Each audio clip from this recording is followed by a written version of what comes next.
భారతదేశ రాజకీయ చరిత్రలో సరికొత్త అధ్యాయం, సరిలేనంత రికార్డులు ప్రస్థానం. అవును, భారత ప్రధాని నరేంద్ర మోదీ సరికొత్త చరిత్ర సృష్టించారు. 2001 అక్టోబర్ 7న గుజరాత్ ముఖ్యమంత్రిగా మొదలైన ఆయన ప్రయాణం నేటికి దశాబ్దాలు దాటినా చెక్కు చెదరలేదు. ప్రభుత్వాధినేతగా అటు సీఎంగా ఇటు పీఎంగా కలిపి ఏకంగా 8,932 రోజులకు పైగా పూర్తి చేసుకుని దేశంలోనే అత్యధిక కాలం పాలించిన నేతల్లో ఒకరిగా రికార్డుకెక్కారు మోదీ. ఇప్పట్లో ఈ రికార్డును బ్రేక్ చేయడం ఎవరి తరమూ కాదనే చర్చ నడుస్తోంది.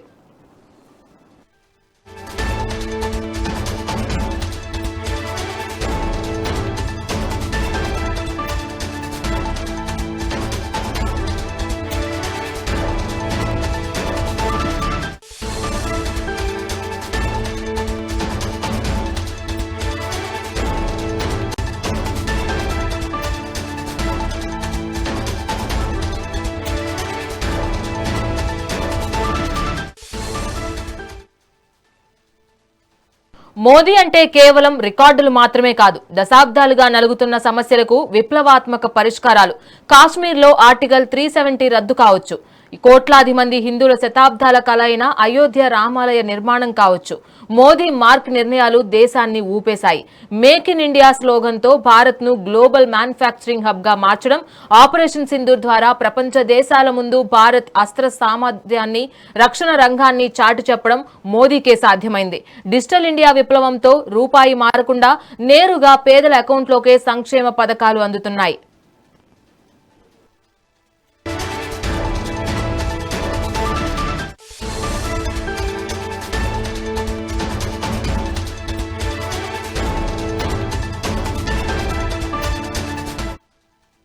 అయితే నాణ్యానికి రెండో వైపు ఉన్నట్టే మోదీ ప్రస్థానంలో విమర్శలు ఎన్నెన్నో ఉన్నాయి. నోట్ల రద్దు అనేది దేశ ఆర్థిక వ్యవస్థను కోలుకోలేని దెబ్బతీసిందా? విదేశాల్లో ఉన్న బ్లాక్ మనీని వెనక్కి తెస్తామని, ప్రతి ఒక్కరి ఖాతాలో వేస్తామన్న హామీ ఏమైంది? నేటికి ఆ నల్లధనం ఎందుకు రాలేదనేది విపక్షాల ప్రధాన అస్త్రం. దీనికి తోడు అంతర్జాతీయ మార్కెట్లో డాలర్తో పోలిస్తే రూపాయి మారకపు విలువ రికార్డు స్థాయిలో పడిపోయింది.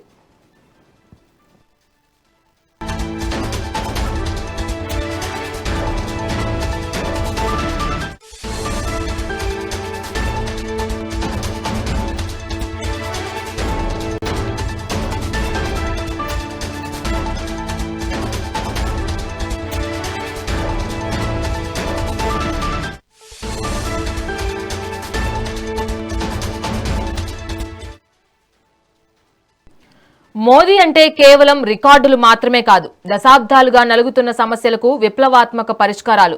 కాశ్మీర్లో ఆర్టికల్ 370 రద్దు కావచ్చు, కోట్లాది మంది హిందువుల శతాబ్దాల కల అయిన అయోధ్య రామాలయ నిర్మాణం కావచ్చు. మోదీ మార్క్ నిర్ణయాలు దేశాన్ని ఊపేశాయి. మేక్ ఇన్ ఇండియా స్లోగన్తో భారత్ను గ్లోబల్ మ్యానుఫ్యాక్చరింగ్ హబ్గా మార్చడం, ఆపరేషన్ సింధూర్ ద్వారా ప్రపంచ దేశాల ముందు భారత్ అస్త్ర సామర్థ్యాన్ని, రక్షణ రంగాన్ని చాటు చెప్పడం మోదీకే సాధ్యమైంది.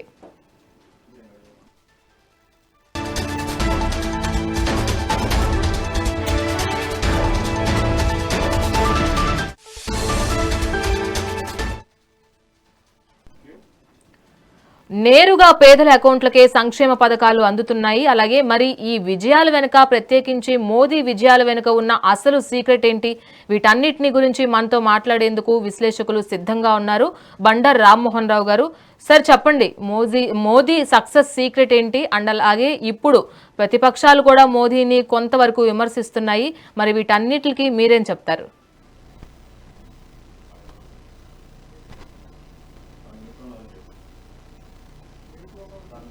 సార్ మ్యూట్ లో ఉన్నారు, ఒకసారి మాట్లాడండి సార్. మీకు మన మెగా ప్రేక్షకులు నమస్కారం. ప్రధానమంత్రిగా రికార్డు సృష్టించిన ఇద్దరు, ఒకరేమో నెహ్రూ, తర్వాత ఇందిరాగాంధీ గారు ఎక్కువసార్లు ప్రధానమంత్రిగా ఉండి ఎక్కువ రోజులు పరిపాలించిన వాళ్ళు. మూడవ వారిగా వీరున్నారు, ప్రధానమంత్రిగా అయితే. కానీ ముఖ్యమంత్రిగా మొదలుపెట్టి 2001 నుంచి ఇప్పటి వరకు 12 ఏళ్లు పూర్తయింది. అంతకుముందు 13 ఏళ్లు, అది దాదాపు 25 ఏళ్ల పాటు ప్రజాప్రతినిధిగా, ముఖ్యంగా ముఖ్యమంత్రిగా, రాజ్యాంగ పదవిలో ముఖ్యమంత్రిగా, తర్వాత ప్రధానమంత్రిగా ఉన్న ఘనత వాళ్ళు దక్కించుకున్నారు. విశ్వనాయకుడిగా ఎదిగారంటాను, స్పష్టంగా చెప్తున్నారు. ఎందుకంటే కొందరు పనితీరు ఒక్కో రకంగా ఉంటుంది. ఉదాహరణ నెహ్రూ ఉన్నాడు, పివి నరసింహరావు గారు ఉన్నారు, వారి పనితీరు ఇంకో రకంగా ఉంది. నెహ్రూకున్న అపరిమితమైన ఆకర్షణ శక్తి, ఆ చరిస్మా అది వేరు. కానీ దాన్ని ఎక్కడ కూడా ఆయన నియంత్రణలాగా ప్రవర్తించలేదు. కానీ ఇందిరాగాంధీ ఆకర్షక శక్తితో పాటు నియంతృత్వం కూడా చేసింది. ఇందిరాగాంధీకి దగ్గర పోలికలు మనకి ఇప్పుడు మోడీ గారిలో కనిపిస్తాయి. మిగతా అందరు ప్రధానులు పక్కన పెడితే వీళ్ళు కనిపిస్తాయి. వాజ్పేయి గారు ఒక ప్రజాస్వామ్యవాది, అలాగే పి నరసింహారావు గారు ఒక ప్రజాస్వామ్యవాది. ఏ ప్రధాని వారి ప్రత్యేకత వారికి ఉంటుంది. కనుక మోడీ గారి ప్రత్యేకత చెప్పాలంటే ఖచ్చితంగా విశ్వనాయకుడిగా 80 దేశాలకు పైగా వారు తిరిగారు ఇప్పటి వరకు. అంటే 80 దేశాలు పర్యటించారు. అంటే ఇచ్చిపుచ్చుకుంటేనే వాయనం, వచ్చిపోతేనే చుట్టరికం అనే సామెత ఉంది తెలుగులో అమ్మ. ఇచ్చిపుచ్చుకున్నతో పాటు వచ్చిపోవడం వల్ల ఆయా దేశాలతో మంచి సత్సంబంధాలు కలిగి ఉండడం, వాటితో సుహృద్భావ సంబంధాల వల్ల మన భారతదేశ విదేశాంగ విధానాన్ని మరింత మెరుగుదిద్దే ప్రయత్నం చేసినట్టు స్పష్టంగా. జయశంకర్ గారు దానికి కీలకమైన వ్యక్తి. ఇవాళ విదేశాంగ శాఖ మంత్రి, అట్లాగే రక్షణ శాఖ మంత్రిగా రాజ్నాథ్ సింగ్ కానీ ఎవరు ఎక్కడ ఫిట్ అవుతారో తన మంత్రివర్గంలో పెట్టుకోవడం, దాంతో పాటు నమ్మకస్తులు పెట్టుకోవడం, చాణక్య నీతిని పాటిస్తూ ఇవాళ మోడీ గారు అపరిమిత శక్తితో ముందుకెళ్తున్నారు. మెరుపులు మరకలు ఉంటాయి. నెహ్రూ గారి మీద కూడా విమర్శ ఉంది. మొట్టమొదటి ప్రధాని 47 నుంచి దాదాపు 64 మే 27 నాడు ఆయన చనిపోయే వరకు ప్రధానమంత్రిగా ఉన్నారు. మరి ఆయన మీద విమర్శలు లేవా? చాలా ప్రజాస్వామ్యవాది, ప్రతిపక్షాలు ఉండాలని కోరుకునేవాడు, ప్రతిపక్షం లేకపోతే తన మీద తానే వ్యాసాలు రాసుకునేవాడు. కానీ 1958లో మనకు నంబూద్రిపాద్ కేరళ ముఖ్యమంత్రి మన ప్రభుత్వాన్ని రద్దు చేసిండు. అది అప్రజాస్వామికే కదా. ఉంటాయి చాలా, నెహ్రూలో కూడా చాలా లోపాలు ఉంటాయి, ఇందిరాగాంధీలో ప్రతి మనిషిలో లోపాలు లేకుండా ఉండవు. కనుక మనం మోడీ గారి గురించి చెప్పుకుంటున్నాం కనుక సరిగ్గా ఇప్పుడు 12 సంవత్సరాలు పూర్తయింది మోడీ గారు ప్రమాణ స్వీకారం చేసి రేపటి ఎల్లుండికి. కనుక అట్లా చూసుకుంటే ఏదో ప్రధానమంత్రిగా 3వసారి ప్రమాణ స్వీకారం చేసి, అట్లా చూసుకుంటే పూర్తి స్థాయిలో మోడీ గారు విజయం సాధించిన అంటే రెండు ఉంటాయి. గ్లాసులో సగం నీళ్లు ఉన్నాయి, గ్లాసులో సగం నీళ్ళు లేవు, రెండు వాస్తవమే కదా. సగం నీళ్లు లేనిదేమో ప్రతిపక్షాలు, లేకుంటే ఆయన విమర్శకులు చూపిస్తారు. సగం నీళ్లు ఉన్నాయని ఆయన మన అనుకూలను సూచిస్తారు. నేను ఆ రెండు కాదు, నేను ఆయన అనుకూలు కాదు, వ్యతిరేకత అంతకంటే కాదు. కనుక ఏంటంటే ఇందులో మంచి చెడ్డ వెలుగు నీళ్ళు ప్రస్తావించుకుంటే మోడీ గారి 12 ఏళ్ల పరిపాలనలో చాలా మెరుపులు ఉన్నాయి, మరకలు కూడా ఉన్నాయంట. మరకలు లాంటివంటే మీరు అన్నదే. ఎందుకంటే నోట్ల రద్దు కాగానే నేను అన్నట్టు విమర్శించింది ఏంటంటే నల్లధనం నోట్లలో లేదు, కరెన్సీలో లేదు, నల్లధనం రియల్ ఎస్టేట్ లో ఉంది అని చెప్పాను. దాన్ని గమనించకుండా దాంతో అద్భుతాలు జరిగిపోతే అని భావించిండు. కానీ ఎంత డబ్బు అయితే మనం రద్దు చేసినాం అంత డబ్బు ఆల్మోస్ట్ కొంత తేడాతో మళ్ళీ ఖజానాకు జరిగింది. అంటే ఏమన్నట్టు నోట్లలో లేదు, కానీ దానివల్ల మంచి కూడా జరిగింది కదా. అదే జమ్మూ కాశ్మీర్ లాంటి రాష్ట్రంలో స్టోన్ పెల్లర్స్ అంటే ఏది పడితే అది మిలిటరీ మీద రాళ్లు విసిరడానికి 500 నోట్లు ఇస్తే వాళ్ళు రాళ్లు విసిరేవారు. అప్పుడు పాకిస్తాన్ 500 నోట్లను 2000 నోట్లను దుర్మార్గంగా తయారు చేసి నకిలీ నోట్లను దొంగ నోట్లను తయారు చేసి వాళ్ళు విచ్చలవిడిగా పనిచేయదు. దానివల్ల ఏమైంది? నోట్ల రద్దుతో ఆగిపోయినాయి కదా, పెద్ద నోట్ల రద్దుతో అయిపోయింది కదా. అది మంచిది అంటున్నాను. రియల్ ఎస్టేట్ లో మన నల్లధనం ఉందని తెలుసుకోకపోవడం ఎంత తప్పో, మరి దానివల్ల ఒక మంచి కూడా జరిగింది అంటున్నాను. అట్లా ఉంటాయి, మంచి చెడులు రెండు ఉంటాయి. ఒక పని వల్ల దాని మంచి ఫలితం వస్తుంది, చెడు ఫలితం వస్తుంది. అందుకనే మన ఆనాడు దేవుళ్ళు రాక్షసులు అంటే అసురుడు సురుడు కలిసి మనకు సముద్ర మథనం చేసినప్పుడు, సాగర మథనం చేసినప్పుడు మొదలు విషయం వచ్చింది, తర్వాత అమృతం వచ్చింది. స్పష్టంగా చెప్తున్నాను. విషాన్ని గరళం మింగే శివుని లాగా మింగేవాడు కావాలి, మరి అమృతాన్ని అందరికి పంచే దేవతలాగా పంచేవాడు కావాలి. అందుకనే ఏ పని అయినా ప్రభుత్వం చేస్తున్నప్పుడు అప్పుడు ఆ విలువ తెలియదు, దాని తర్వాత మంచి చెడ్డ తెలుస్తుంది. మంచి చెడ్డ ఎప్పుడు వస్తుంది? సంధికాలంలో దాని సంగతి తెలియదు. అందుకని నోట్ల రద్దు తప్పని తేలింది. అట్లాగే 370 ఆర్టికల్ మంచిదని తేలింది. ఇవాళ ముస్లిం ఇప్పుడు చూసుకున్నట్లయితే మోదీ మార్క్ పాలన అనేది మనందరికీ తెలిసిందే. దాదాపుగా అధికారంలో ఆయనకున్న రికార్డు నిజంగా గొప్పదే. అంటే 8932 రోజులకు పైగా అధికారంలో ఆయన ఇంకా కొనసాగుతున్నారు. ఇది అందరికీ ఉండని ఒక రికార్డ్ అన్నమాట. కానీ సాధారణ ప్రజల జీవితాల్లో ఆర్థిక స్థిరత్వం ఎంతవరకు వచ్చింది, ప్రత్యేకించి మోదీ పాలనలో? ఖచ్చితంగా చెప్పాను. ఏమంటుంది, రెండు ఉంటాయని. రూపాయి విలువ పతనమైంది. నాకు 68 ఏళ్ల వయసు. నేను 15 రూపాయలు డాలర్ విలువ నుంచి చూస్తున్నాను. డాలర్కు 15 రూపాయలు నేను చూస్తున్నాను. ఇవాళ 95 రూపాయలకు వచ్చింది. అంటే లోకం అంటే ద్రవ్యోల్బణం పెరుగుతున్నా కొద్దీ రూపాయలు తక్కువ అవుతుందా? మొత్తం ప్రపంచం అంతా డాలర్ను పాటిస్తున్నాం కదా. డాలర్ను తక్కువ చేయాలంటే మార్గాలు వేరే ఉన్నాయి. దానికే పోవాల్సి వచ్చింది. మన బ్రిక్స్ దేశాల నేతగా, బ్రిక్స్ అన్ని దేశాల నేతగా మనం ఉన్నాం. ఇప్పుడు ఈసారి మనం ఏమంటున్నాం, మన కరెన్సీ లోకల్ కరెన్సీ మార్చుకుందాం అనుకుంటాం. దానికి అవరోధాలు ఉన్నాయి. అంతే యూరోపియన్ కరెన్సీ, యూరో కరెన్సీ పెట్టుకున్నారు వాళ్ళు, దానికి అవరోధాలు వచ్చినాయి. చైనా లాంటి దేశం, పెద్ద దేశం, మన రష్యా లాంటి పెద్ద దేశం కూడా అమెరికా డాలర్కు వ్యతిరేకంగా మనం వేరే మన కరెన్సీ, లోకల్ కరెన్సీ మారుదాం అనుకుంటున్నాం. అది జరుగుతుంది. దానికి సమరుకు సంబంధం ఉంది. అందుకని ప్రపంచ పరిణామాలన్నీ కూడగట్టుకుని ఉంటాయి కానీ మన రూపాయిని మనం రక్షించుకుందామంటే కాదు. ప్రపంచ పరిణామాల్లో భాగంగా డాలర్ విలువ పెరుగుతున్న క్రమంలో మన విలువ తక్కువ అవుతుంది అంటున్నాను. అట్లా అనుకుంటే మరి మనకు ఇరాన్ లో లక్షలాది వాళ్ళ వాళ్ళ కరెన్సీలో పెడితే మరి $1 వస్తుంది. మరి లక్షల ఉన్నది కదా, మనం $95 ఆగమవుతున్నాం కదా. అందుకని నేను ప్రతి మంచి ఉంటుంది చెడు ఉంటుంది అంట. ద్రవ్యోల్బణం పెరిగింది కనుక దాని ద్వారా తగ్గుతుంది. మనం ఏం చేయాలి? ఎగుమతులు పెంచుకోవాలి, దిగుమతులు తగ్గించుకోవాలి. అప్పుడు ఆటోమేటిక్ మన రూపాయి విలువ పెరుగుతుంది. అది కావాల్సింది. Make in India, made in India. మన మోడీ గారి మీద విమర్శ ఏంటంటే make in India, made in India అనేది కూడా పూర్తి సాకారం కానే కదా. వాళ్ళ చైనా గుండు సూది నుంచి మొదలుకొని అద్భుతమైన రాకెట్ల దాకా తయారు చేస్తున్నారు. మనం ఎక్కడున్నాం? ఇంకా ఆ చైనాతో పోలిస్తే ఉత్పత్తి రంగంలో మనం ఎక్కడున్నాం? ఫారెక్స్ నిల్వలో చైనాతో చేస్తే మనం ఎక్కడున్నాం అంటే చాలా దూరంగా ఉంటాం. కానీ ప్రపంచంలో మొత్తం చూసుకుంటే మనం 4వ ఆర్థిక శక్తిగా ఉన్నాం, అట్లా 3వ ఆర్థిక శక్తిగా మారబోతున్నాం, 4వ రక్షణ శాఖ శక్తిగా కూడా ఉన్నాం. ప్రపంచంలో అమెరికా, రష్యా, చైనా తర్వాత మనమే 4వ రక్షణ శక్తిగా ఉన్నాం.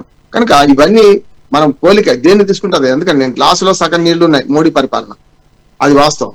సగం నీళ్లుడే కూడా, అది వాస్తవం. ఏది చూద్దాం, ఆ సగం నీళ్లు నింపుకుందాం అనేది ఆశావాహ దృక్పథం అంటున్నాను. అందుకని మోడీ గారి పనిలో మంచి ఉంది, చెడ్డ ఉంది. ఇంకో మాట గురించి చెప్పారు, 370 ఆర్టికల్. అప్పుడు కాంగ్రెస్ పార్టీ అంతకుముందు ప్రతిదీ రావణ కాష్టంలాగా రగిలించే ప్రయత్నం చేసి ఇప్పుడు కూడా మణిపూర్ మంటలకు కూడా ఆనాడు కాంగ్రెస్ పార్టీ కారణం అంటున్నాను. మణిపూర్ లో మంటల గురించి మనం మోడీ గారు ప్రశ్నిస్తున్నాం. కానీ ఆ మంటలు మొదలుపెట్టింది ఎవరు? కుకీ మైతీ దగ్గర మధ్య వివాదం మొదలైంది ఎప్పుడు? దాన్ని రావణ కాష్టంలాగా రగిలించింది ఎవరు? దాన్ని అట్లాగే పండబెట్టి దాన్ని మురిగేదాకా చూసింది ఎవరు?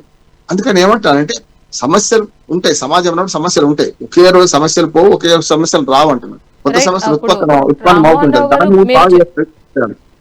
మీరు చెప్పినట్టు డాలర్ కి రూపీకి ఎప్పుడు కూడా వ్యత్యాసం ఉంటూ ఉంటుంది, అప్స్ అండ్ డౌన్స్ అవుతూ ఉంటాయి. కానీ 2014 ఎన్నికల ముందు విదేశాల నుంచి కాస్త వరకు నల్లధనాన్ని తీసుకొస్తామని కూడా చెప్పారు. నోట్ల రద్దుతో నల్లధనం అంతం ఖచ్చితంగా అవుతుందన్నారు. మరి ఇప్పటికీ కూడా ఆశించిన స్థాయిలో ఆ బ్లాక్ మనీని అరికట్టగలిగారా మోదీ ప్రభుత్వంలో? మొదటిది మీరు అడిగిన ప్రశ్న, నల్లధనం తీసుకొస్తాను, అది పూర్తిగా వైఫల్యమే. అది ఒక రకంగా చెప్పానంటే కొందరు ఇప్పుడు దళితుని ముఖ్యమంత్రి చేస్తాను కేసీఆర్ గారు ఎట్లా అన్నారో ఇట్లాంటి మాట నాకు స్పష్టంగా. అంటే అధికారంకి వచ్చిన తర్వాత అది మర్చిపోయినట్టయింది. అసలు ఆ మాట పనికిరాంది అంటున్నాను. ఆ మాట హామీ ఇవ్వడమే తప్పు, ఇచ్చింది ఆయన. ఈ రెండోది నోట్ల రద్దు. నేను రద్దు నుంచే వ్యతిరేకిస్తున్నానమ్మా. రద్దు నాడే చెప్పాను, నోట్ల రద్దు వల్ల కేవలం కరెన్సీ వేరే రూపంలో వస్తుంది అంతే తప్ప మన నల్లధనం పోదు అన్నాను. అంటే డిపాజిట్ అన్ని 199 చిల్లర డిపాజిట్ అయినాయి, డబ్బులన్నీ డిపాజిట్ అయినాయి. ఎన్ని 1000 నోట్లు రద్దు చేసిండు, ఎన్ని 500 నోట్లు రద్దు చేసిండు, 99% మళ్ళీ చేరినాయి. అది విఫల ప్రయోగం అంటున్నాను. ప్రయోగం చేయకపోవడం తప్పు, కానీ ప్రయోగం విఫలమైందా సఫలమైందా అని దాన్ని బట్టి మళ్ళీ గుణపాఠాన్ని నేర్చుకుంటాం కదా. ఈ రెండు మీరు అనే కరెక్ట్, మెరుపుల మరకలు అంటున్నాను. కానీ మెరుపులు ఏమిటి? 370 ఆర్టికల్ రద్దు తర్వాత కాశ్మీర్ లో పండితులు మళ్ళీ వెళ్తున్నారు. కాశ్మీర్ లో ప్రజాస్వామ్య స్వేచ్ఛాయుతంగా ప్రజాస్వామ్యం. కానీ ఇప్పుడు యూపీఐ ప్రభుత్వంలో ఇదే మోదీ ప్రతిపక్షంలో ఉన్నప్పుడు ఈ రూపాయి విలువ పడిపోతుంది అన్న దాంట్లో తీవ్రంగా వ్యతిరేకించడం జరిగింది. కానీ అప్పటితో పోల్చుకున్నట్లయితే ఇప్పుడు దాదాపుగా చాలా వరకు కూడా రూపాయి విలువ పడిపోయింది. మరి దీనికి ఎలా సమర్థించుకుంటున్నారు మరి మోదీ ప్రభుత్వంలో? 14 ఏళ్ల క్రితం ₹55, నాకు తెలిసి 55 మీరు సవరించాలి, 50 రూపాయలు ఉంది ₹5 విలువ కదా, ₹60 లోపు ఉంది. ఇప్పుడు ₹35 పెరిగింది. 14 ఏళ్లలో 12 ఏళ్లలో ఆల్మోస్ట్ ఆల్ ఇంకో ₹30 పెరిగింది కాదంటే నేను. కానీ ద్రవ్యోల్బణం పెరుగుతుందా లేదా అంటే పెరగకుండా ఉంటారా? ధరలు మొత్తం పెంచకుండా ఏ ప్రభుత్వం ఉన్నదా? స్వాతంత్రం వచ్చిన కొత్తలో ఉన్న ధరలు ఇప్పుడు ఉన్నాయా? మరి ద్రవ్యోల్బణం పెరుగుతున్నప్పుడు రూపాయి విలువ తక్కువ అవుతుంది అంటున్నాను. అట్లాగే డాలర్ విలువ పెరిగే క్రమంలో ప్రపంచవ్యాప్తంగా ఉన్న పరిణామాలు, ఇవాళ చమురుతోని డాలర్ విలువ ముడివని ఉన్నది కనుక చమురు అత్యంత డాలర్ మార్క కమోడిటీ అది చమురు అనేది. అందుకనే ఇప్పుడు ఒక్క దేశంలో ఉన్న మార్పులతో ఇది సాధ్యం కాదంటే డాలర్ విలువ పెరగడము, రూపాయి విలువ పడిపోవడం అనేది ప్రపంచవ్యాప్తంగా వచ్చిన సమస్య. మిగతా అన్నిటికీ అదే కదా సమస్య అంటున్నాను నేను. కొన్నిటికి డాలర్ కంటే ఎక్కువ విలువ ఉన్నది కొన్నిటి వాటికి. మరి అట్లాంటి అది వాడతలేం కదా మనం. ఇంకా ఇవన్నీ కూడా ఎట్లా చూడాలంటే ఒక వ్యక్తి వైఫల్యంగానో ఒక వ్యవస్థ వైఫల్యంలో భాగంగా చూడాలంటున్నాను. మోడీ గారు ప్రధానమంత్రి అయినప్పటికీ ఆ 2 హామీలు ఇచ్చారు. ఒకటేమో నల్లధనం వెలికి తీస్తా అన్నాడు, అది కాలేదు స్పష్టంగా, అది ఫెయిల్ అయినట్లు లెక్క. అట్లాగే పెద్ద నోట్ల రద్దు అనేది కూడా పూర్తిగా సక్సెస్ కానట్టు లెక్క. పెద్ద నోట్ల రద్దు వల్ల నేను అన్నకు ప్రయోజనం చేకూరింది అంటే జమ్మూ కాశ్మీర్ లో స్టోన్ పిల్లర్స్ రాళ్ళు వేసేవారు అరికట్టబడ్డారు అంటున్నాడు. అది ప్రయోజనమే కదా అంటున్నాను. ఆ ప్రయోజనం పరిమిత ప్రయోజనమే కావచ్చు, కానీ దానికి పరిష్కారం అక్కడ లేదంటున్నాను. ముఖ్యంగా రియల్ ఎస్టేట్ లో ఉన్న ఏదైతే ఉన్నదో మారక ఉన్నదో అక్కడ బుక్ వాల్యూకు అసలు ఆస్తికి తేడా ఉంది. సామాన్య ప్రజలకు అర్థం కావాలని చెప్పాలి. మనం ఒక మాట చెప్తాను నేను. ఒక ₹1,00,000 గజం ఉంది, మనం చూసాం 271 కోట్లకు 1 ఎకరం అమ్ముడు పోయింది. ఆ ప్రకారం రిజిస్ట్రేషన్ అవుతుందా? ప్రభుత్వం రీసైన్ చేసుకుంది కదా. బుక్ వాల్యూ ఎంత ఉంటుంది? 271 కోట్లు కూడా ఉండదు, 27 కోట్లు కూడా ఉండదు అక్కడ అంటున్నాను. మరి దీనికి తేడా ఉంది కదా. రిజిస్ట్రేషన్ ఆఫీస్ కు స్టాంప్ డ్యూటీ ఎంత వస్తుంది? అసలు విలువకు మార్కెట్ విలువకు ఎంత వస్తుందా? రావడం లేదు కదా. దాన్ని సవరించమన్నాను నేను. అందుకని అక్కడ లేదు. మీకు రియల్ ఎస్టేట్ లో నల్లధనం చాలా ఉంది, అక్రమ సంపాదన అన్ని రియల్ ఎస్టేట్ లో పెడుతున్నారు, అక్కడ మారాలన్నాడు. అందుకని ఆ కీలకాన్ని తెలుసుకోలేదు, ఆ కీలకాన్ని మర్చిపోయారు, దాంతో నీ ఫెయిల్ అయినట్లు లెక్క అంటున్నాడు. మరి 80 దేశాలతో సత్సంబంధాలు కొనసాగించడం, అట్లాగే దేశంలో అనేక మార్పులకు చోటు చేసుకోవడం, ఈ విశ్వనాయకుడు గొప్పవాలి. చెప్పిన కదా, ఒక వ్యక్తి మొత్తం రామ్మోహన్ రావు గారు మీరు చెప్పింది నిజమే. రోజులు మారుతున్న కొద్దీ మనకి రోజు తీరు కూడా మారుతూ ఉంటది. ప్రతి ఒక్క విషయంలో కూడా మార్పులు చేర్పులు జరుగుతూనే ఉంటాయి. స్వాతంత్రం వచ్చినప్పుడు ఎలా ఉందో ఇప్పుడు అలా ఉండాలని రూల్ కూడా లేదు. కానీ మెయిన్ గా మోదీ ప్రభుత్వంలో చెప్పింది ఏంటంటే make in India bumper offer success అని కూడా చెప్తున్నారు. కానీ దేశంలో చూసుకున్నట్లయితే నిరుద్యోగ సమస్య ఇంకా ఎందుకు ఒక ప్రధాన సవాల్గా మిగిలిపోయింది. మరి దీనికి మోదీ ప్రభుత్వం ఎలాంటి సమాధానం ఇస్తుంది? ఎందుకంటే రోజుకొకరు నిరుద్యోగుల సమస్యతో ఎక్కడో ఒక చోట ఆత్మహత్యలు మనం చూసుకుంటూనే ఉంటున్నాం. చదువుకున్న వాళ్ళు డిగ్రీలు చేతులు పట్టుకుని రోడ్ల పైన తిరుగుతున్న పరిస్థితి కూడా ఉంది. మరి వీటన్నిటికీ మేక్ ఇన్ ఇండియా సక్సెస్ అని ఏ విధంగా చెప్పుకుంటారు? కాలేదంటున్నాను. ఇంతకుముందు ప్రస్తావించింది అదే, కాలేదంటున్నాను. Made in India, make in India success అయితే చాలా రంగాల్లో ఉద్యోగ కల్పన జరిగేది. అట్లాగే నిరుద్యోగ యువత కూడా ఒక గమనించాల్సింది అంటే, ఉద్యోగ కల్పన అంటే కేవలం ప్రభుత్వ ఉద్యోగాలే ఎవరైనా అనుకుంటే చాలా తప్పు అంటున్నాడు. ఇవాళ మొత్తం 3,20,00,000 మంది మాత్రమే ప్రభుత్వ, 20 లక్షలు కూడా లేదు, 3 కోట్లకు వచ్చిందట. ఇప్పుడు చాలా మంది ఉద్యోగులు పోయినాయి. 3 కోట్ల మంది మాత్రమే సంఘటిత రంగంలో ప్రభుత్వ రంగ సంస్థలు దేశం మొత్తం మీద ఉన్నారు. 142 కోట్ల మంది ప్రజలు, అందులో 15 కోట్లు పిల్లలు ఇచ్చిపెట్టండి, అంటే 100 కోట్లు ఇచ్చి పెడదాం, 18 లోపల అనుకుందాం. మిగతా 100 కోట్లలో 3 కోట్ల మందికి 3% కదా ఉద్యోగాలు ఉన్నాయి. మరి అటువంటిప్పుడు ప్రభుత్వ ఉద్యోగమే కావాలనుకుంటే రాదు అంటున్నాను. నిరుద్యోగులు గమనించాల్సింది ఏంటంటే, వివిధ రంగాలు విస్తరిస్తున్నాయి. వ్యవసాయంలో ఇంత మించి ఉద్యోగ రాదు. పరిశ్రమల్లో 20% కన్నా ఎక్కువ రాదు. సర్వీస్ రంగంలో రేపు ఉద్యోగాలు ఉన్నాయి. సర్వీస్ రంగం పెంచుకోవాలంటే స్టార్ట్అప్ కంపెనీలు రావాలి, సర్వీస్ రంగం పెరగాలి. ఆఖరి పాన్లు కట్టేవారు, సమోసాల అమ్మేవారు కూడా వాళ్ళ సాఫ్ట్వేర్ ఇంజనీర్ కంటే ఎక్కువ సంపాదిస్తున్నాడు. అంటే డిగ్నిటీ ఆఫ్ లేబర్ గమనిస్తే అప్పుడు నిరుద్యోగ యువత నిరాశతో ఉండరు. నిరుద్యోగ యువత ఏదైనా పని చేసుకొని బతుకుదాం అనుకున్నప్పుడు ఈ ప్రభుత్వాల మీద పడి మనం ఏడవం అంటున్నాడు. ప్రభుత్వాలకు అతీతంగా మన ఉద్యోగ కల్పన మనం చేసుకోవచ్చు. దాన్ని ప్రభుత్వాలు మన ఊతమిస్తే ఇంకా మంచిది. ప్రభుత్వాలు చేయాల్సిన పని ఇది బ్రాడ్ గా ఉద్యోగ కల్పన చేయాల్సిన పని ఇది గవర్నమెంట్లే కాదు, ప్రైవేట్ రంగంలో ఉద్యోగ కల్పన చేయాల్సిన బాధ్యత గవర్నమెంట్. దాన్ని అందుకోవాల్సిన బాధ్యత వీళ్ళకి. ఇద్దరికి మధ్య ఎక్కడ తేడా వస్తుంది? నేను చాలా జాబ్ మేళాలకు వెళ్తుంటానమ్మా. ఒక 100 ఉద్యోగాలు ఉంటాయి, అక్కడ 50 మందే వస్తారు, అందరికి ఉద్యోగాలు రావు. ఈ 100 ఉద్యోగాలకు కావాల్సిన నైపుణ్యం వాళ్ళ దగ్గర లేదు, వాళ్ళకున్న నైపుణ్యం వీడికి పనికిరాదు. అప్పుడు ఏం చేస్తారు? రెండింటికి అనుసంధానం చేసేది కావాలి. ఈ 100 ఉద్యోగాలు ఏదైతే నైపుణ్యం కాదు, నైపుణ్యం అందించే వ్యవస్థ కావాలి. అది ప్రభుత్వం చేయాల్సిన పని అంటున్నాను. ఎప్పుడైనా కూడా నైపుణ్యం ఉన్న చోట ఉద్యోగం రావస్తలేదు, ఉద్యోగం ఉన్న చోట నైపుణ్యం ఉంటుంది ఏదో అంటున్నాను. ఆ నైపుణ్యాన్ని ఉద్యోగాన్ని రెండు కలగలపాలి. ఒక మాట చెప్తాను, నేను చాలా కళాశాలకు వెళ్ళినప్పుడు నాకు పెద్దగా మనకు ఎదురయ్యే సమస్య ఏంటంటే, కళాశాలను మాట్లాడుతున్నప్పుడు వాళ్ళు ఏమనుకుంటున్నారంటే, ఇప్పుడు నువ్వు ఫిక్స్ ఉన్న ఉద్యోగాలు వస్తాయి అనుకుంటున్నారు. 5 ఏళ్ల తర్వాత రేపు ఉద్యోగం ఏదొస్తుందో ఈ యువతకు తెలియదు అంటున్నాను. 5 ఏళ్ల తర్వాత వీళ్ళు చదివిన చదువుకు వచ్చే ఉద్యోగానికి అసలు పొంతనే ఉండదు అంటున్నాను. ఆర్టిఫిషియల్ ఇంటెలిజెన్స్ వచ్చినాక కొన్ని ఉద్యోగాలు పోతాయి, కొత్త అవకాశాలు వస్తాయి. కంప్యూటర్ వచ్చినప్పుడు కూడా చాలా మంది ఏమన్నారు, ఉద్యోగాలు పోతే ఇక కంప్యూటర్ వచ్చింది అయిపోయింది, మనుషుల పని లేదన్నారు. ఇవాళ ఉందా లేదా? కంప్యూటర్ వస్తే ఎంతమంది సాఫ్ట్వేర్ ఇంజనీర్లు తయారవుతున్నారు? చూసుకున్నట్లయితే ప్రతి చోట కూడా ఎంతమంది విమర్శకులు ఉన్నప్పటికీ కూడా, ఎన్ని ప్రతిపక్షాలు ఇటు రాష్ట్ర స్థాయిలో కావచ్చు, అలాగే దేశ రాజకీయాల్లో కావచ్చు, ప్రతి చోట కూడా మోదీకి వ్యతిరేకం అనేది ప్రతి చోట జరుగుతూనే ఉంది. కానీ ఈసారి ఎన్నికల్లో కూడా అది ప్రూవ్ అయింది. మోదీ మార్క్ అనేది ఏ విధంగా ఉంది, పాలనపై ప్రజలు ఎంతవరకు కూడా వాళ్ళు పాజిటివ్గా ఉన్నారని అర్థమైంది. కానీ ప్రజల్లో అంతటి ఆదరణ లేకపోతే ఏ రికార్డు కూడా సాధ్యమైన చరిత్ర కూడా లేదు. కాబట్టి నిజంగానే ప్రతిపక్షాల మాటలు ఏవి ప్రజలు నమ్మే ఆలోచనలో లేరా? నిజంగానే మోదీ ప్రభుత్వం ఒక ముందుకు వెళ్ళడానికి మెయిన్ గా ప్రజలే కారణం అనుకోవచ్చా? అమ్మా మీకు మాట మనవి చేయాలి. నేను మోడీ అంటే అభిమానిని కాదు, మోడీ అంటే వ్యతిరేకత, పిచ్చి వ్యతిరేకత, గుడ్డి వ్యతిరేకత ఉందని అందుకని అంటున్నాను. వాస్తవాలు అంశాల వారికి మాట్లాడుతున్నాం. ఇప్పుడు మీరు అన్నదే నేను ఎప్పటికీ చెప్తున్నా, 3వసారి అబ్కా బార్ ఛాన్స్ సమస్య లేదు పొమ్మని బీజేపీ వాళ్ళు చాలా పెద్ద ఎత్తున. అంటే ఏమన్నాను, 2004లో ఇదే వాజ్పేయి గవర్నమెంట్ ఉన్నప్పుడు భారత్ వెలిగిపోతుందని పెద్ద ఉద్యమం, పెద్ద ఎత్తున ప్రచారం చేసుకున్నారు. భారత్ వెలిగిపోతుందంటే ఓడిపోయింది వాడు కదా, వాజ్పేయి గారి హయాంలో ఉన్నప్పుడు ఓడిపోయింది బీజేపీ పార్టీ. మొన్న కూడా ఏమన్నారంటే, 2 సార్లు మీరు అధికారంలోకి వచ్చారు, ఒకసారి మా 272 తోని వస్తే బీజేపీకి 303 సీట్లు బీజేపీ సొంతంగా వచ్చినాయి 2019 ఎన్నికల్లో. ఆ తర్వాత శిఖరాగ్రానికి చేరుకున్నారు మీరు, లాభం లేదు. మిత్రపక్షాలతో సహా 353 వచ్చినాయి. ఒక్కసారి భారతదేశంలో 415 సీట్లు రాజీవ్ గాంధీ ప్రధాని అయినప్పుడు, ఇందిరాగాంధీ చనిపోయినాక జరిగిన ఎన్నికల్లో వచ్చినాయి. అదే రికార్డు ఇప్పటికి నెహ్రూకి లేదు రికార్డు, ఎవరికి లేదు. కానీ ఇప్పుడు ఏంటంటే మీకు 353 సీట్లు ఉన్నాయి 2019. 24 ఎన్నికల ముందు నేను ఒక సంవత్సరం ముందు చెప్పాను, హెచ్చరించాను కూడా. అబ్కా బార్ 400 మీకే మాత్రమే రావుగాక రావు అన్న. ఎందుకంటే ప్రజలు కూడా 2 సార్లు చూసిండ్రు, 3వసారి కూడా చూసే క్రమంలో మీకే అధికారం వస్తుండొచ్చు, కానీ అబ్కా బార్ 400 కాదన్న. శిఖరాగ్రానికి చేరుకున్న తర్వాత, ఎవరెస్ట్ శిఖరాన్ని ఎక్కిన తర్వాత ప్రపంచంలో అంతకంటే పెద్ద శిఖరం లేదు, కింద పడ్డే ఉంటది అన్న. లోయ పక్కన లోయనే ఉంటుంది, శిఖరం పక్కన లోయనే ఉంటది. కనుక ఇప్పుడు జరిగింది అదే. కానీ ప్రభుత్వానికి వచ్చింది కదా మోడీ గారు.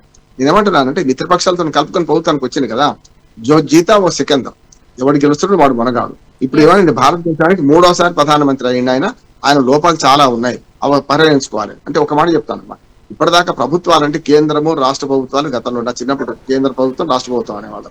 తర్వాత ఏమైంది, పార్టీల ప్రభుత్వం, కాంగ్రెసేతర ప్రభుత్వం వచ్చినాక కాంగ్రెస్ ప్రభుత్వం కాంగ్రెసేతర ప్రభుత్వం అన్నారు. ఇప్పుడు ఏమైందంటే వ్యక్తుల ప్రభుత్వాలే, కేసీఆర్ ప్రభుత్వం, జగన్మోహన్ రెడ్డి ప్రభుత్వం, రేవంత్ రెడ్డి ప్రభుత్వం, ఇట్లా మాట్లాడుతున్నారు. పార్టీలు, మోడీ ప్రభుత్వం కదా, ఇట్లా మాట్లాడుతున్నారు. ఇది కరెక్ట్ కాదు. కేంద్ర ప్రభుత్వం నడపడంలో మంచి ఉన్నది, చెడ్డ ఉన్నది. మోడీ గారి 12 ఏళ్ల పాలనలో 2 ఉన్నాయి, వెలుగు నీడలు 2 ఉన్నాయి.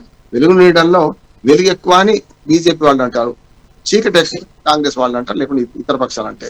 ఈ రెండింటి మధ్య సమన్వయం కదా రోజు గడిచేది. ఇంకా రెండింటిని ఎంత సమన్వయం చేసుకోవాలి, భారతదేశ అభివృద్ధి పథంలో ముందుకు పోవాలంటే పోవాల్సిన అవసరం ఉంది అంటున్నాను. ఒకనాడు నేను చెప్పింది ఇంతకుముందు చెప్పింది, స్వాతంత్రం మొదట్లో ఉన్న 33 కోట్ల జనాభా మాత్రమే లేదు, 133 దాటి 143కి వచ్చింది. మనం ఆనాటి జనాభాకి ఈనాటి జనాభా అవసరాలు వేరుగా ఉన్నాయా లేవా? ఆనాటి ద్రవ్యోల్బణానికి ఈ వాటికి తేడా ఉందా లేదా? ఆనాటి నుంచి ఏమి అభివృద్ధి చెందలేదా? అందుకని అంటున్నాను, ఇదంతా ఎట్లా అంటే ప్రతి వ్యక్తి ఏదో అభివృద్ధి కోసం పాటుపడుతుంది. నెహ్రూ నుంచి ఇవాళ మోడీ వరకు, 18వ ప్రధాని ఇవాళ ఇప్పటి వరకు ఏదైనా జరిగింది. ముందుకే పోయినా వెనకైతే రాలే కదా. ప్రపంచంలో ముందుకే పోతున్నాం కానీ వెనకైతే పోలే. పాకిస్తాన్ లాగానో, బంగ్లాదేశ్ లాగానో, శ్రీలంక లాగానో మనం పునారెడ్డి పోలే కదా. దీన్ని అర్థం చేసుకో, ఆశావాహక దృక్పథంతో ముందుకెళ్ళాలి. ఇంకా సాధించాల్సింది ఇంత ఉండే సాధించాలి, ఇంతే సాధించడం, ఇంకా సాధించాల్సి ఉంది. అది మీరు చెప్పినట్లుగానే ప్రతి ఒక్కరూ కూడా అభివృద్ధి కోసమే పాటుపడతారు. పిఎం లెవెల్ కానీ సీఎం లెవెల్లో ఉన్న వ్యక్తులు కానీ అందరూ కూడా రాష్ట్ర దేశ భవిష్యత్తు కోసమే వాళ్ళు కష్టపడతారు. అలాగే ప్రాణాలు పరంగా పెట్టి కూడా పనిచేస్తూ ఉంటారు కొంతమంది నేతలు. అయితే ముఖ్యంగా విమర్శకులు ప్రశంసలు కూడా అందుకున్న అంశాలు ఏవైతే ఉన్నాయో, ఈ ఆర్టికల్ 370 రద్దు కావచ్చు, అలాగే రామాలయం ఏదైతే ఉందో నిర్మాణం, అయోధ్యలో రామాలయ నిర్మాణం వంటివి దశాబ్దాలుగా సాధ్యం కానివి, కానీ మోదీ హయాంలో ఇవి జరిగాయి కదా. మరి దీన్ని చారిత్రాత్మక విజయాలుగా అంగీకరిస్తారా? ఖచ్చితంగా. ఏమంటున్నా అంటే రామాలయానికి పెద్ద సమస్య కాదు, కానీ నేను 370 రద్దు కానీ ఇవన్నీ కూడా ఏమంటున్నాను అంటే, గతంలో రావణ కష్టం రగిలించిందమ్మా. కాంగ్రెస్ పార్టీ ఏం చేసింది అంటే స్టాగ్నేట్ చేసింది, అంటే స్టాటస్ కో మెయింటైన్ చేసింది. అవి అట్లా రోజుతూనే ఉండాలి, ఆ పని అయితేనే ఉండాలి, కొట్లాడలు జరుగుతూనే ఉండాలి. దానికి మరి ఇవాళ రామాలయం నిర్మించడానికి కారణం ఏమైతుంది? ఒకనాడు పివి నరసింహారావు గారు కాదా, ఆనాడు పివి నరసింహారావు గారి హయాంలో కళ్యాణ్ సింగ్ ఉత్తరప్రదేశ్ ముఖ్యమంత్రి ఉన్నప్పుడు దాన్ని ధ్వంసం చేసింది కదా, ఆయన చేతిలో లేకుండా పోయింది. కొన్నిసార్లు ఒక ఉద్యమం ఏదైనా ముహూర్త వాసన్నమైన భావాలకు తిరుగుండదని చెప్పి అయింది కదా, అక్కడి నుంచి మొదలైంది కదా. కోర్టు కేసులు కూడా ఎప్పుడు జరిగినాయి? ఇప్పుడు ఒక మోడీ తలుచుకుంటే రామాలయ నిర్మాణం కాలే, కోర్టు కేసులు కూడా అనుకూలించినాయి అంటున్నాను. ఇంకంటే అంత నాదే గొప్ప అంటే మోడీ ప్రతిదానికి తప్పు కూడా ఆయన బాధ్యత వహించాలి కదా. ఇప్పుడు ఏమవుతుందమ్మా, ప్రతిదానికి కూడా అంత మోడీ మోడీ మోడీ మంత్రం అంటున్నాడు, తప్పు అంటున్నాడు. దానివల్ల నష్టపోయింది మోడీ అంటున్నాడు. మోడీ అన్నిటికీ మోడీ కారణం అంటే చెడుకు కూడా మోడీ కారణం అవుతుంది. మంచికి కారణం నేను అనుకుంటే చెడుకు కూడా నేనే కారణం అవుతాను కదా. అందుకని మోడీ మంత్రం మానండి, కేంద్ర ప్రభుత్వం ప్రధానమంత్రి అక్కడి వరకే ఆలోచన చేద్దామండి. నాకు మోడీ మీద పెద్దగా ఆసక్తి లేదు. మోడీ మీద అంటే వ్యక్తి ఆరాధన కంటే వ్యవస్థ ఆరాధన ముఖ్యం అంటున్నాడు. వ్యవస్థను విడిచిపెట్టి వ్యక్తులు ఎప్పుడైతే పెత్తనం చేస్తారో వాళ్ళు పతనం కూడా వాళ్ళ అంచులే ఉంటది అంటున్నాడు. వ్యక్తి పతనం కూడా ఎప్పుడు ఉంటది అంటే అహం పెరిగితే పతనం కూడా ఇది అంటున్నాడు. రైట్, మీరు చెప్పింది కరెక్టే. కానీ ఇప్పుడు ఒక వ్యవస్థ బాగుంటేనే దేశం అంతా కూడా బాగుంటుంది. అది ఒక వ్యక్తి వల్ల సాధ్యం అవదు. కానీ ఏంటంటే ఇటువరకు భారతదేశానికి విదేశాల నుంచి మంత్రులు కానీ విదేశాల నుంచి ఎవరైనా పర్యటనకు వస్తున్నారంటే కళ్ళు కాయలు కాచేలాగా ఎదురు చూడడం, వాళ్ళకి ఎదురెళ్ళి స్వాగతాలు పలకడము, వాళ్ళని స్పెషల్ ట్రీట్మెంట్ చేసేవి కూడా మన భారతదేశంలో కనిపించాయి. కానీ ఇప్పుడు భారతదేశం గౌరవం పెంచే విధంగా ఇప్పుడు ఎంతటి గొప్ప వాళ్ళు వచ్చినా సరే మనని గౌరవించే విధంగా మనం ఒక స్థాయికి అయితే వెళ్ళామని చెప్పుకోవాలి. ఎందుకంటే ఈ ఆపరేషన్ సింధూర్ లాంటి రక్షణ ప్రయోగాలు కావచ్చు, అలాగే డిజిటల్ ఇండియా విప్లవం వల్ల ప్రపంచ దేశాల్లో భారతదేశానికి ఒక గౌరవం అనేది ఏర్పడింది. దీన్ని కూడా వైఫల్యంగానే చూస్తారా మీరు? ఒక మాట చెప్పి ముగిస్తాను మరి. గతం పునాదుల మీద వర్తమానంలో జీవించి భవిష్యత్తు పట్ల ఆలోచన చేయాలి. గతం పునాది నెహ్రూది, వర్తమానం నడుస్తున్నది. భవిష్యత్తు పట్ల ఆలోచన ఉంటే ఖచ్చితంగా దేశం ఎదుగుతుంది అంటున్నాను. ఈ మూడు కావాలి. గతం పునాదులు లేకుండా వర్తమానంలో జీవించిన, వర్తమానం లేకుండా భవిష్యత్తు లేదంటున్నాను. భవిష్యత్తు లక్ష్యాలు ఘనంగా పెట్టుకోవాలి. కొన్నిసార్లు తక్కువైనా సరే దాన్ని అక్కడికి ఆ మార్క్ రీచ్ కావడానికి ప్రయత్నింది. 100 మార్కులు మనకి 60 వస్తాయి, 90 వస్తాయి. కానీ లాస్ట్ మార్క్ ఏంది, 100కు చేరుకునే ప్రయత్నం కావాలి. ఆ 100కు చేరుకునే ప్రయత్నంలో లక్ష్యం 100 పెట్టుకోవాలి. మనం చేరుకునే మార్గంలో అవరోధాలు ఎదురైతే అవరోధాలు అధిగమించుకుంటూ పోయేటోడే ప్రభుత్వం అంటున్నాడు. ఇవాళ మోడీ ఒక్కడు కాదు, మోడీ తర్వాత ప్రపంచం ఇక్కడికి ఆగిపోదు కదా. మోడీ తర్వాత ఇంకోరు వస్తారు. మోడీ వస్తారని ఎవరైనా అనుకున్నారా? అద్వానీ అవుతారు ప్రధానమంత్రి అనుకున్నారు వాజ్పేయి తర్వాత. అయిందా? ఏమంటారంటే ఎప్పుడైనా సరే కాలం గడుస్తున్న కొద్దీ కొత్త నాయకత్వం వస్తుంది. స్వాతంత్రం, ఇంకో మాట చెప్పాలన్నమాట, స్వాతంత్రం తర్వాత 1947 తర్వాత పుట్టిన మొట్టమొదటి ప్రధానమంత్రి మనకి. ఇప్పటిదాకా మన దగ్గర ప్రధానమంత్రి పనిచేసిన 17 మంది కూడా స్వాతంత్రానికి పూర్వం పుట్టిన వాళ్ళే. ఇవాళ కొత్తదనమా కదా దీనిలో కూడా. రేపు ఇంకో యువకుడు రావచ్చు మన ప్రధానిగా. అందుకని మనం ఏం చేయాలంటే కాలం కంటే మించింది ఏది లేదు. కాలంతో పాటు సాగుతూ గతం పునాదుల మీద వర్తమానాన్ని బతుకుతూ భవిష్యత్తును దర్శించేదే ద్రష్ట. అందుకనే పొలిటీషియన్ కాదు, స్టేట్స్మెన్ కావాలి. ఏ నాయకుడైనా స్టేట్మెన్ అయినప్పుడు మాత్రమే అప్పుడు దేశ భవిష్యత్తు ఉంటుంది. దేశ భవిష్యత్తుకు ఇప్పుడు మోడీ చేస్తున్న పనులలో మంచి ఉంది, చెడ్డ ఉంది. చెడ్డను పరిహరిద్దాం, మంచిది తీసుకుందాం, ఏం తీసుకోవద్దు. రైట్, మాతో పాటు చక్కటి విశ్లేషణ అందించినందుకు థ్యాంక్ యూ రామ్మోహన్ రావు గారు.